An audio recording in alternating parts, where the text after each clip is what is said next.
from the media, as well as other participants from the industry who are joining from BC. On the occasion of release of this FAQ on part 2 of intermediary rules, known as Intermediary Guidelines and Digital Media Ethics Code Rules 2021, I welcome you all. I request our Secretary, sir, to address briefly as to how these rules and why these rules have been brought. Honorable Minister Shri Rajeev Chandrasekhar ji,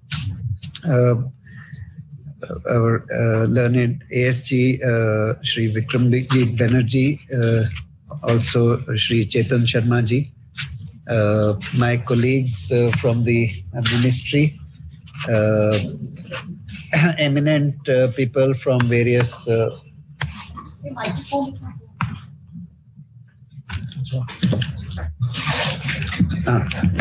Honorable Minister, sir, my fortune also to welcome our ASG Shri Vikramjit Banerjee and also ASG Shri Chetan Sharma ji. We have amongst us today a number of important associations that are supporting and keeping up with the kind of work we have to do in cyber law.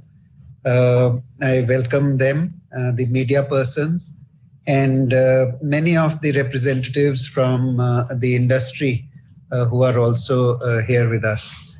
Today we are meeting to mark the release of frequently asked questions on the intermediary guidelines. You are all aware that intermediary guidelines were released by the Ministry of Electronics and IT, working alongside Ministry of Information and Broadcasting in the month of February. The guidelines came into effect immediately, except for a few guidelines that were applicable to significant social media intermediaries that came into effect towards the end of May. And since then, we have seen all the intermediaries become fully familiar with these guidelines and also start publishing the reports that they were expected to publish. So it's been, in spite of the pandemic, acting up in April and May, and continuing having some impact for several months even after that. I think the ecosystem is settling down around these intermediary guidelines. Today we are responding through this document to questions that are asked frequently, and we are sort of trying to incorporate amplify a little bit on what the guidelines are about, and responding to many concerns and many queries that we keep getting. In the nature of this document is that it's frequently asked questions. So we will keep adding. It's a dynamic document. We will keep getting more questions and queries, and we will keep adding to this. The intermediary guidelines themselves were originally issued in 2011, and then we had gone through a consultative process to arrive at the new guidelines. The primary thing that the guidelines do, there are many things that we try to address. The primary thing that we try to address is create a better internet ecosystem for the users in India. And towards that, we try to encourage, the guidelines encourage the, especially the social media intermediaries and the significant social media intermediaries, to put in place a mechanism to receive grievances, to respond to those grievances in a systematic manner, with some timeframes that are indicated, and also spell out what kind of action needs to be taken by them in various scenarios. For instance, if morphed image of someone appears on a site or something, what exactly, who has to do what? So the guidelines spell that out in a sort of a legal framework, and the FAQs try to amplify and explain the things for users to make use of. We are very fortunate that our Honorable Minister of State, Shri Rajeev Chandrasekhar ji, is here to launch the FAQs. He is a very strong votary of creating a safe, secure, trusted, and accountable kind of an internet framework for users in India. And this is work in progress, because with a large number of important service providers on the internet being from outside India, I think it's a work that requires tremendous amount of balancing between various imperatives, and under his guidance, we are continuing to make that journey. But we are determined to keep the experience on internet safe, secure, pleasant, and meaningful for Indian users, more and more Indian users who are coming onto internet. And this is yet another effort in that direction. Thank you, sir, and thank you for giving me the opportunity to be here. Thank you, sir. And now I request Honorable Minister, sir, to release the much awaited FAQ.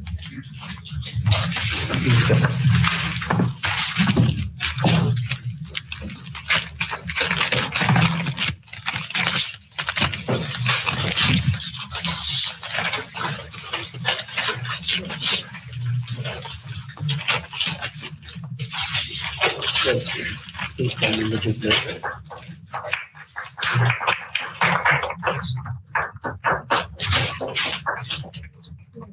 All of you to also please join with us in releasing the document. Okay. Oh, yeah.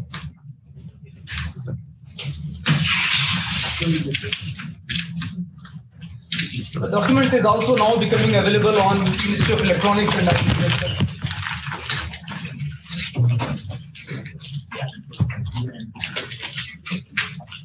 I now request Honorable Minister to address. Thank you.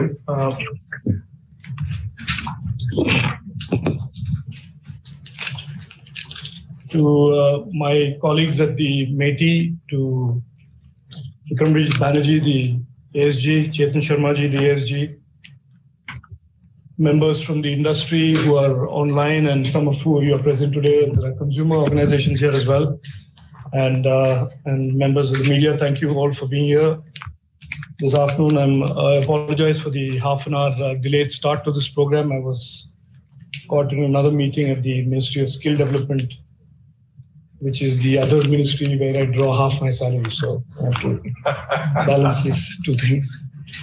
Look, let me just set this up by saying that we are all aware that India is one of the foremost countries in the world, as envisioned by our Honorable Prime Minister way back in 2015, to harness the power of technology. And he set out in 2015 three broad objectives. One was that technology and the internet must be used to transform the lives of individual citizens and improve governance and deliver corruption-free governance.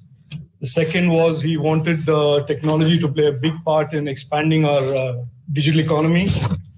And the third was that we would become leaders in some, if not all, parts of the technology segments that we were in.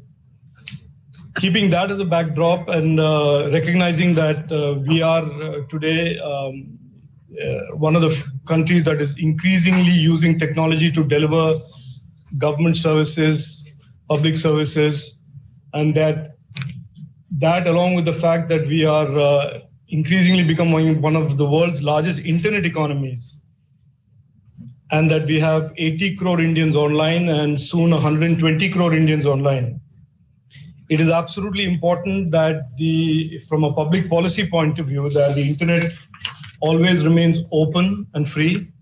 It remains safe and trusted as a cyberspace, and that those who are operating on the internet, whether it is the state or intermediaries or businesses, are accountable users that are on their platforms.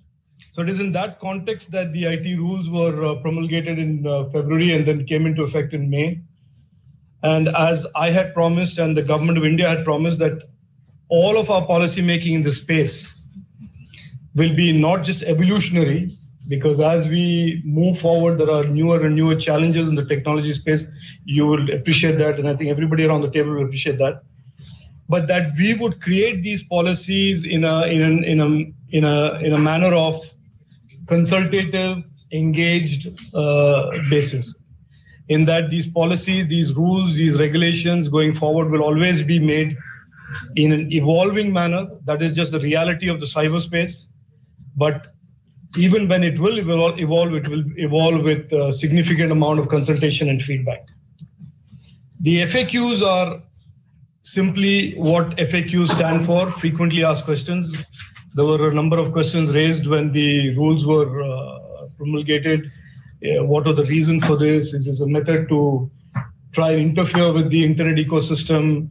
Is this way to coerce people? All of those questions that were posed, and I think the FAQs are the simplest way to answer those questions. How the rules operate, what the rules mean, what are the outcomes that we seek in the ministry out of those rules. I just want to say that I just want to leave this thought with you, that the internet, for all of the good things that it represents the ability to deliver good governance. It represents the ability of the last man or woman in our democracy to reach out to government. It represents the opportunity for entrepreneurs to become unicorns. It represents all of that. But it also represents significant growth in things that we refer to as user harm, criminality. And so policy making has to grow the good and address the bad in a manner that is very transparent and very, very effective. So I just leave the thought in your mind, and I also leave the last thought in your mind that these rules will keep evolving, and and the nature of the cyberspace is a very evolving one, and the nature of good and the bad on the cyberspace is also very rapidly evolving. And so we will continue to engage and keep issuing these new rules as the needs require us to do so. I thank all of you for having contributed to these FAQs and the rules, and I'm happy to take any questions or any clarifications that you may have. Thank you. Thank you, sir. We now can have questions from the media. Yeah. So why are we launching the FAQs now? I mean, it was yesterday in February. Why launch it now? I can't answer a question like that. Why now, as in why wasn't it yesterday, or why wasn't it? Why wasn't it done earlier? Well, I think the FAQs, when I became minister, I promised that I would release the FAQs, and I'm releasing the FAQs.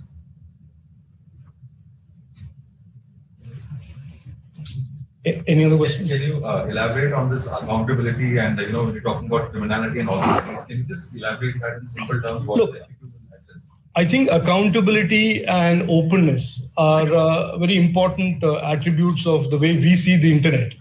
And we see the internet on behalf of all the Indians who are on the internet. The internet must always remain open. And openness means it is bereft from not just state influence or government influence. It is also in a sense free from the dominant big tech influence. And one of the ways to normalize that is to create amongst these bigger platforms. As you see, there are many big platforms on the cyberspace. A culture of rule-based accountability to their users. Because the biggest stakeholders on the internet are not the big tech, it is not the government, it is essentially the billions of people all around the world and the millions of Indians and crores of Indians and hopefully 120 crore Indians that are soon going to be online, they are the big. So our policy making is squarely aimed at ensuring that they get the attention that these intermediaries are required to give them. And that is what we call accountability. And that is why the rules talk about a compliance officer, that rule talks about a grievance officer, so that when a user has a grievance, he or she is able to raise it with the grievance officer, and then the intermediary therefore is obliged to respond to. Sir, a lot has been spoken about the traceability aspect in the rules, and lawsuits have been filed, etc. What would you say to quell any concerns like a regular user like me or a regular user of WhatsApp would have? When I think that the government may be wanting to get a backdoor access to it. What would you tell a regular user so that he buys your argument? No, nobody needs to buy any argument. I'm not making any argument. I'm just placing the facts. And that issue is a question that has been raised in the FAQs and has been very well answered there. Our view on first originator is very simple. And we don't call it traceability, we call it first originator. It's very simple that when a criminality occurs online, and there is a legal valid order that the source of that criminality needs to be traced, we believe there are methods without even remotely approaching encryption or decryption that can cause a platform to detect who originated the criminality. That is what first originator is about. The cyberspace cannot be, should not be, and will not be a space where laws don't reach. Anybody commits an illegal crime in the real life, he is obliged to be prosecuted under law. So should the cyberspace be.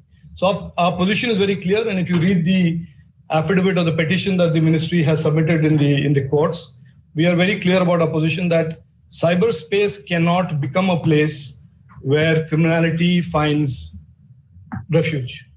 Sir, my name is Sankal. I work for Reuters. Yes, Sankal. Two questions, sir. One is on the media part of the rules, sir, the media industry that we are a part of. The Bombay High Court stayed two sections of the rules saying that prima facie they appear to be contradictory to the freedom of expression. Mr. Javadekar, when he launched the rules, he said this is to bring media in line with everybody else, make it more accountable. But more and more people see this as an attack on the freedom of press. I'd like your comments on that, sir. And I'll ask you a second question, which is this whole traceability of first originator. The focus has been largely on WhatsApp, rightly so. They've got more than 500 million users. I just wanted to ask you a question on, I know the rules don't name any company, but what about Telegram, iMessage, and all those things who don't even have grievance officers and others in India? So the first question first, the matter is, as you know, sub judice. It relates to the INB ministry. So as a rule, I don't speak about things that are either sub judice or are not my responsibility. So that is the answer to that. As far as the broader point about, there is an FAQ relating to freedom of expression. This ministry considers itself the custodian of Article 14, 19, and 21.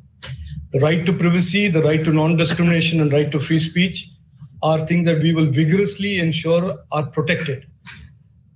Just so that you understand that point. On the issue of traceability originator, these rules don't apply to only A company or B company. It applies to all intermediaries. So therefore, let me finish. It does not name one intermediary or the other. Every intermediary who is today an intermediary in India, has consumers in India, is obliged to have a grievance officer. And if that platform does not appoint a grievance officer or is inconsistent with the rules or is not compliant with the rules, therefore is not compliant with the rules. As simple as that. It's a very simple arithmetic. There is no complex algebra for one branded messenger platform or another messenger platform. So if a platform chooses not to be compliant, they are non-compliant, and Rule 7 applies. So on that, what would be the status of, let's say, a Telegram or a Signal in India today? Because I'm not aware, I don't know. But would you say that they have grievance officers? Are they compliant? I'm not sure. See, I'll tell you how the ministry operates so that we are very clear. We don't operate on an inventory of who are SSMIs and who are intermediaries. Impossible. No government in the world can keep track of all the intermediaries on the internet. I mean, there's one internet today and there's another internet tomorrow. But what we will come to know is when there is a grievance by a user that is reported to the platform and the platform does not respond to that, then we know whether they are compliant or not. So if a user reports back to METI that we have submitted a grievance to this platform and that platform is not responding to us, then there is room for us to intervene and explore what the situation with that is. But effectively, the rules specify very clearly, if you are not in compliance, Rule 7 applies, and Rule 7 then takes you back to Section 79. Sir, should these FAQs, I'm asking from the Yeah, of course. Should these FAQs be considered the standard operating procedure? No. So will there be a separate standard? Of course there will be. I mean, I think there are issues relating to, the issues relating to who is the designated competent authority from each ministry. As the world and universe of user harm is expanding beyond what we knew 5 years ago or 4 years ago, it is clear that the user harm definition crosses multiple, let's say, experiences online.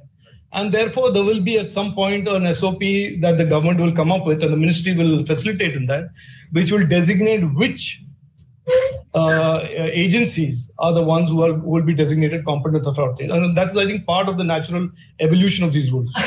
Sir, I'm Monica from PGI. You talked about user harm. I wanted to know from you, do you think the big tech now is doing enough to address these concerns around user harm, especially in the backdrop of the whistleblower allegation case of Facebook, that the algorithms are actually fueling hate speech and disinformation? And what has government asked Facebook for an explanation?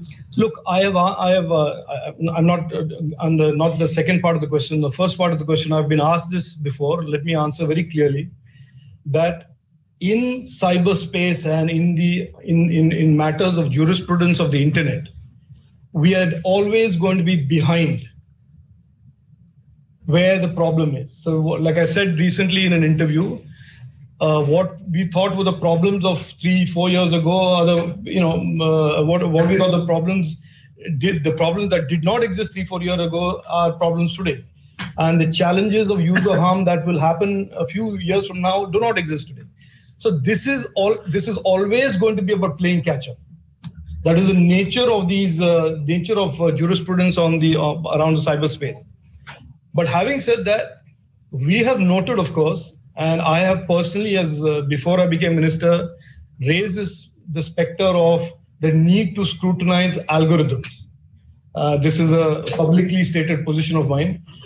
Whether that will find place in rules, whether that will find place in new digital laws, but these are all areas that we have to discuss publicly. We will discuss amongst the industry, amongst users, amongst everybody, and evolve a roadmap.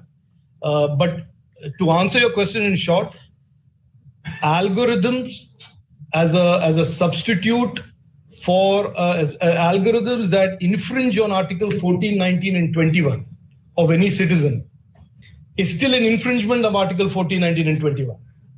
And therefore, like I said at the beginning, our main job is to protect the right to free speech, the right to privacy, and the right to non-discrimination online, just as the government does offline. So if algorithms or any other conduct of any other intermediary comes in the way of that, it is a matter for us or the law to deal with, if not today, in the future. Sir, आपने IT guidance को लेकर के ये FAQs तो जारी कर दिए, लेकिन सर पिछले कुछ महीनों के दौरान विपक्षी पार्टी, अपोजिशन पार्टीज हैं, वो लगातार ये कह रही हैं कि गवर्नमेंट का ये मूव है सोशल मीडिया प्लेटफॉर्म को अपने कब्जे में लेने का। और वो अगर हम रिसेंट पास्ट की बात करते हैं तो राहुल गांधी वाला जो केस हुआ था उसको लेकर उन्होंने कहा कि क्योंकि गवर्नमेंट ने दबाव बनाया इस वजह से ऐसा। देखिए, मैं आज ये बड़ा सीधा इशू है। मैं कंज्यूमर्स और इंडस्ट्रीज के साथ बैठकर हमने FAQs बनाए हैं। ये एक बड़ा सिंपल सा प्रोसेस है। इसमें ना तो पॉलिटिक्स है, ना किसी का कब्जे करने की बात है या कोई कब्जा करने वाला है। अगर कोई समझता है कि नरेंद्र मोदी की सरकार में इंटरनेट को कब्जे करने वाले लोग हैं, अभी वो सोचे। तो अभी I cannot deal with delusion and I cannot deal with people mentally displaced people. Huh? Yes. Hi, I'm Shri from Economic Times. I want to understand that you said that there will be a separate SOP on which are the agencies which are authorized. But that was one of the biggest demands of the industry. And that is where they are facing a lot of issues because they are getting orders from random authorities, and there's no clarity on who can issue what kind of orders. So do you think that that should have been part of this FAQs? And if no, this is like asking me a question. Why didn't you do it earlier? Why didn't I wake up at 6 o'clock in the morning? No, but that was like the topic. No, I'm not disagreeing with that. I'm saying that yes, I think that is an important part of what we will do. We will do it, but you will please understand that when the this ministry and this team does something, we will do it in a measured manner. We will do it where it creates an impact, positive impact, and addresses a problem rather than creating any other, any other disquiet or any doubt. So give us some credit for doing things in a systematic manner, in a manner that reassures people. The internet for India, and this, you've seen the last 8-10 months, the internet economy is booming. India has received $65 billion of investment at a time when our country to the north is dismantling its startup ecosystem. The internet is important in India because it represents also the digital economy. And so all of the laws, all of the rules, all of the policy making around this will be very careful, very measured. It will be consultative, and it will be looking at the future, at all of these issues. On this, was the industry consulted before this final document was prepared? Yeah, the FAQs were consulted. Everything we do in this ministry will be with consultation. There's no 3 people sitting around and discussing what will impact. Like I said, for the same reasons that I just said, that this has to be measured and has to be effective. So the FAQ talks about if anybody is in non-compliance, then they lose the protection under Rule 7. So say I'm an intermediary, I'm in non-compliance, but as soon as I comply, do I get back the protection automatically?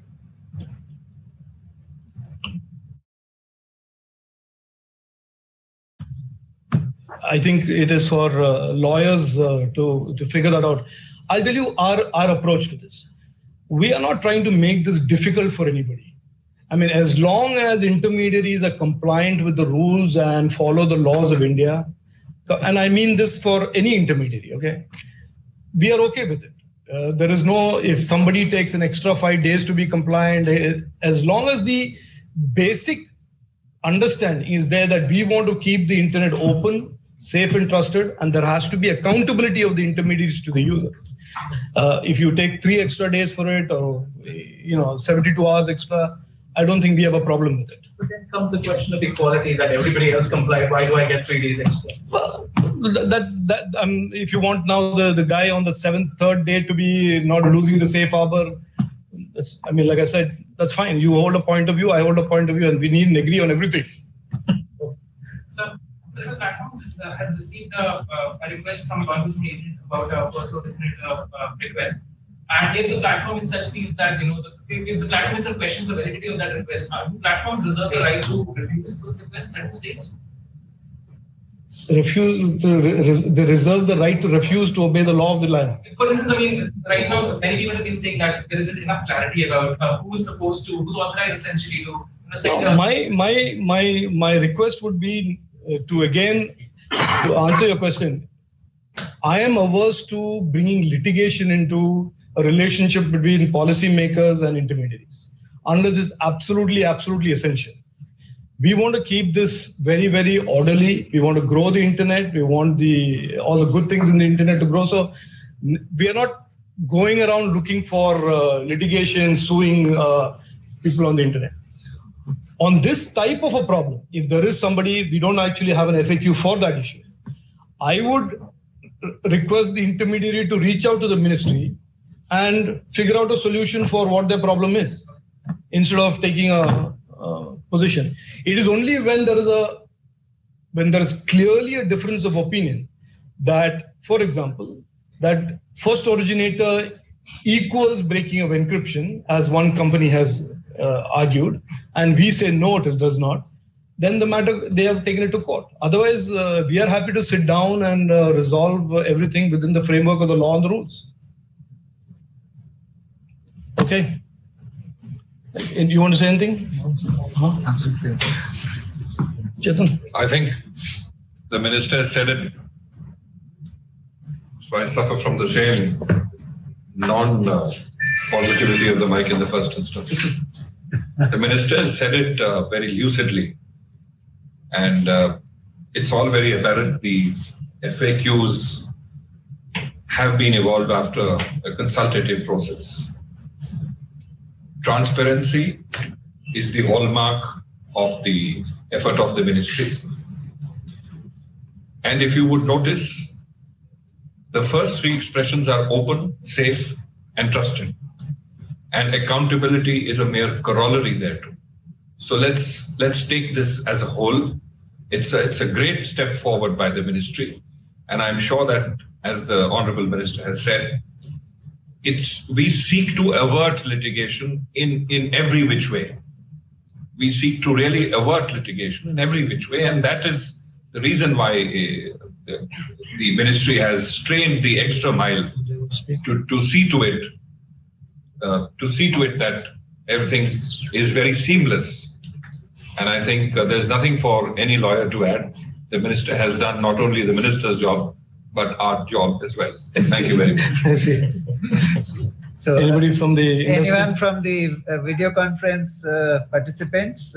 Any questions? Any comments? Any suggestions? Honorable Minister, sir, this is Aditya from the US-India Business Council.